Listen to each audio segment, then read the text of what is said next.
बिस्मिल्लाहिर्रहमानिर्रहीम अस्सलाम वालेकुम। अनम मोहम्मद बड़ी चैनल में बहुत ज़बरदस्त वीडियो के साथ खुश आमदीद। आज बात कर लेते हैं खून की कमी पर, इनीमिया पर। वो ख़वातीन, वो मर्द या वो बच्चे जिन्हें इनीमिया का मसला, इवन प्रेग्नेंट वूमेन भी इस रेमेडी को यूज़ कर सकती हैं। वो लोग जो खून की कमी का शिकार हैं तो तकरीबन 7 से 15 दिन इस्तेमाल कर लो और फिर अपना टेस्ट करवा लेना। आपको खुद पता चलेगा कि आप में खून की कमी पूरी हो रही है, ठीक है, आपकी एच भी पूरी हो रही है। तो इस रेमेडी को कैसे बनाना है आइए समाज फरमाइए। इस रेमेडी को बनाने के लिए आपको चाहिए होंगी खजूरें। जी हाँ, अब माशाल्लाह से रमज़ानुल मुबारक चल रहा है तो खजूरें तो बेतहाशा होंगी, वैसे भी दस्तयाब होती हैं हर महीने में।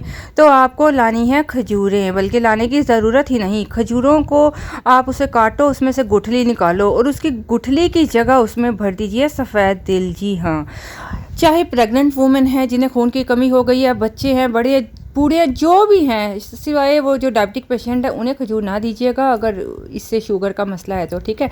तो आप गुठली की जगह इसमें सफ़ेद तिल भरो और सुबह दोपहर शाम, बच्चा है तो एक एक खजूर दे दो, बड़ा है तो दो दो खजूरें खा लो। हाँ, अगर आपको लगता है खजूरें खाने से आपको गर्मी हो जाती है तो आप ऐसा करें, रात को खजूरें और सफ़ेद तिल थोड़े से पानी में भिगो कर रख दीजिए और सुबह उठकर उसको या तो ग्राइंड करके पी लीजिए। नहीं ग्राइंड करके पीना चाहते तो सहरी के वक्त आप खजूरें खाइए और सफ़ेद तिल को भी चबाकर खा लीजिए और जो पानी बचेगा उसको पी ले।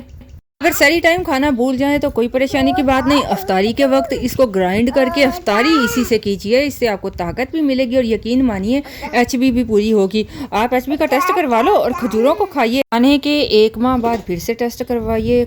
खुद आप हैरान होंगे कि कोई विनोफर की बोतल्स नहीं, कोई मशरूबात, कोई आयरन सिरप की ज़रूरत ही पेश नहीं आएगी और आपकी खून की कमी पूरी हो जाएगी, यकीन मानिए। अच्छा भाई, अब ये मसला खजूरें नहीं खाना चाहते तो ले लीजिए किशमिश। तकरीबन 15-20 दाने किशमिश के लाकर रात भर पानी में भिगो कर रखते हैं। सुबह जब उठेंगे ना तो ये थोड़ा फूल जाएंगे। सहरी के वक्त किशमिश खाएं और साथ में पानी पिएं। 7 से 15 दिन इसको भी आजमा कर देख लें, ये भी बहुत फ़ायदेमंद रेमेडी है। इससे भी इंशाल्लाह आपकी खून की कमी पूरी होगी। इसके अलावा आपको बताऊं कि इसको मिट्टी के बर्तन में भिगो कर रखोगे ना तो ज़्यादा फ़ायदा होगा। अच्छा, अब किशमिश नहीं तो साथ में आप ऐसा करें, मुनक्का ले लें। तकरीबन 7 से 10 दाने मुनक्का के लेकर उसे भी पानी में भिगो दें और सुबह ये फूल जाएंगे और इसको खाइए। ये किशमिश और मुनक्का भी खून की कमी को बहुत जल्द पूरा करता है। इसको आजमाएं और ज़रूर शेयर करें।